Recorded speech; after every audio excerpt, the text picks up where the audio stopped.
Statement. Last week was an amazing time for the space community. A major Hollywood film about the exploration of Mars debuted within days of NASA announcing a significant scientific discovery: liquid water on Mars. The coincidence of these two events garnered the public's attention, and rightly so. Rarely does popular culture and science align in such a serendipitous fashion. The attention also prompted obvious questions from the public, such as, how will discovering water on Mars impact future exploration? Are we really going to Mars? And how and when are we going to get there? These are all questions that the general public may not have the answers to, but thankfully, NASA does. Because of bipartisan direction and investments made by Congress, we are well on our way to Mars. We're building the most powerful rocket ever built, the Space Launch System, so we can launch large payloads to beyond Earth orbit with decreased risk to overall missions. We're building the Orion crew capsule so that our astronauts can travel farther into deep space than ever before. And we're upgrading our ground systems to support 21st century operations. NASA has already tested the RS-25 engines and 5 segment boosters that will power the SLS. They've already launched an uncrewed version of Orion. And the Kennedy Space Center is undergoing revolutionary upgrades. But there is much more that needs to be done if the United States plans on launching a mission to Mars.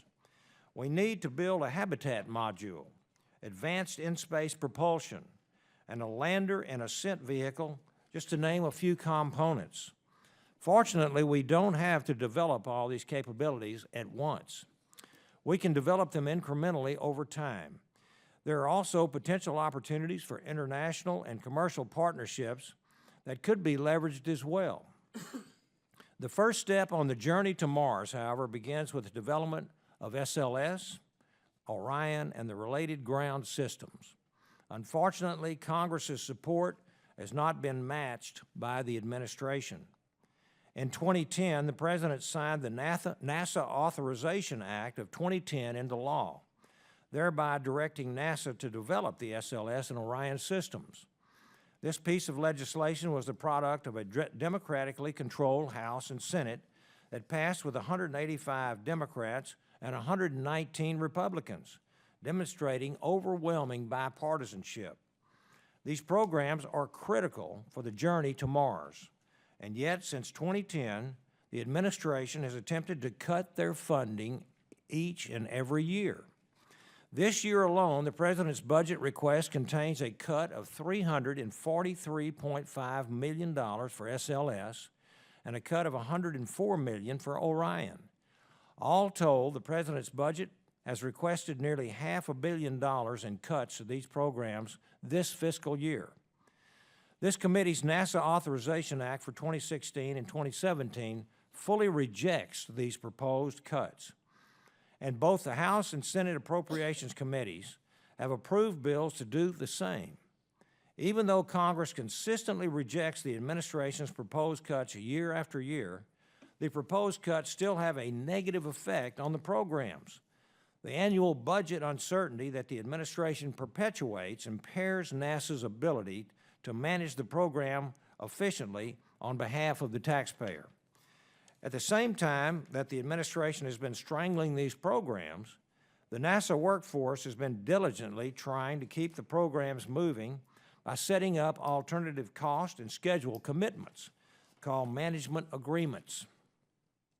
The agreements are separate from the official commitments in the KDPC. While it is promising that NASA is trying to make the best out of a poor situation, having multiple plans could potentially lead to confusion and inefficiencies. Fortunately, SLS and Orion have been successful in spite of the external challenges placed on the programs. This is largely thanks to the supremely professional workforce at NASA and the contractors. To all the hardworking men and women who are advancing the development of these programs, please know that your hard work is very much appreciated.